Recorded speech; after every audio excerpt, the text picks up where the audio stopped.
T I کا بلے کا نشان واپس لینے کے خلاف سپریم کورٹ سے رجوع کرنے کا اعلان۔ خبر کی تفصیل جاننے سے پہلے آپ سے ریکویسٹ ہے کہ ہمارے چینل کو سبسکرائب کر لیں تاکہ آپ کو آنے والی تمام لیٹسٹ اپڈیٹ سب سے پہلے مل سکیں۔ پاکستان تحریک انصاف نے بلے کا نشان واپس لینے کے فیصلے کے خلاف سپریم کورٹ سے رجوع کرنے کا اعلان کر دیا ہے۔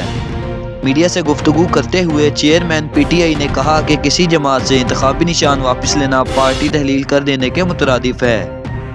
پشاور ہائی کورٹ کے فیصلے کے بعد ہم سپریم کورٹ جائیں گے۔ آپ بلہ لیں گے تو دنیا آپ کے الیکشن کو کبھی نہیں مانے گی۔ اس فیصلے کے خلاف سپریم کورٹ جائیں گے۔ سپریم کورٹ بلہ بحال نہیں کرتی تو ہر امیدوار آزاد الیکشن لڑے گا۔ انہوں نے کہا کہ آپ کرپشن اور ہارس ٹریڈنگ کی بنیاد رکھ رہے ہیں۔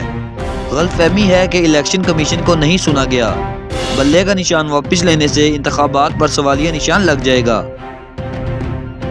خیال رہے کہ پشاور ہائی کورٹ نے پی ٹی آئی سے بلے کا نشان واپس لینے کا الیکشن کمیشن کا فیصلہ بحال کر دیا ہے۔